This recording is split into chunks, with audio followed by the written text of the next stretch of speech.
Jeff Bezos' Blue Origin company will launch its first crewed mission to the edge of space on Tuesday. His brother, Mark Bezos, 82-year-old aviation pioneer Wally Funk, and 18-year-old Dutch native Oliver Damon will join the billionaire for this first historic flight. Funk will be the oldest person to ever reach the edge of space, and Damon will be the youngest. The crew will take off from Blue Origin's Launch Site 1 in West Texas. Blue Origin CEO Bob Smith says the mission is the start of learning how to sustain life beyond Earth. The company is planning an additional trip for later this year.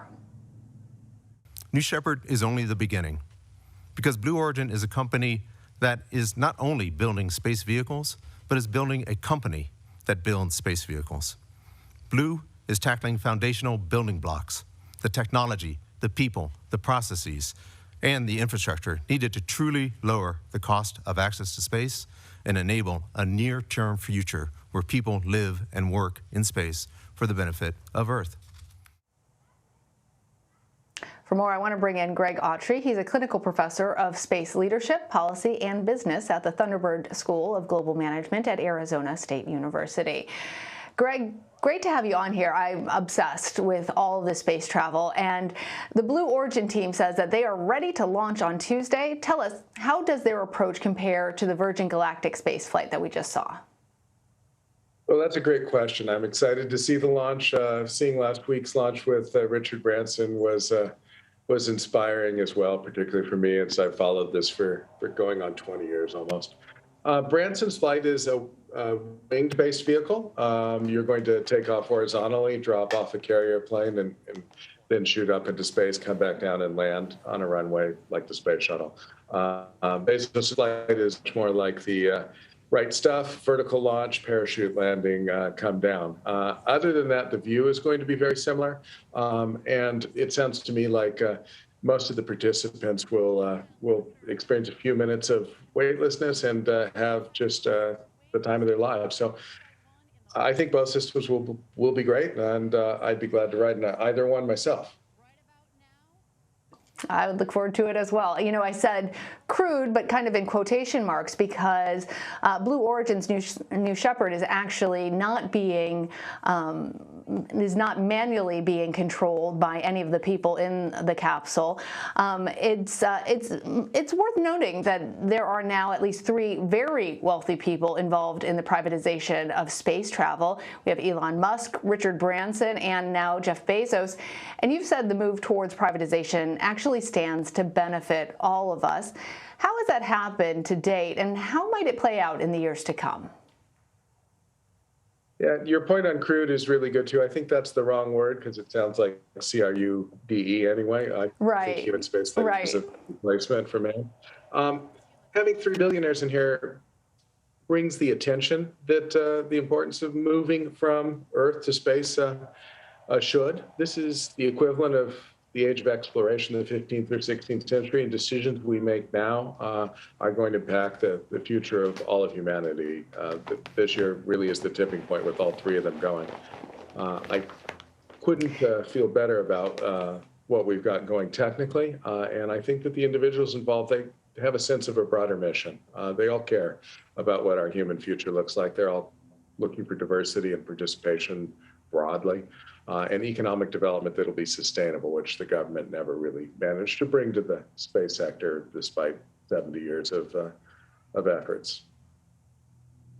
You know, Greg, speaking of the government, Blue Origin is competing for NASA contracts similar to the ones that SpaceX has secured.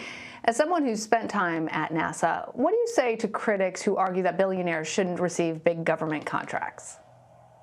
Right. Well, you want people who have demonstrated they're effective at taking large projects and getting them done on time, right? And if they get them on time for a commercial market, which is a lot more demanding than the government's always, oh, we've got this huge sunk cost, you're late, you're over budget, let's just give you some more money until you finally get that done. These folks have to work in the real world, and I think that's incredibly important. They've added immense value to the government. They have lowered the cost of launch by nearly an order of magnitude. We've seen launches go from $400 million for the government down to sub $100 million, and they're still falling.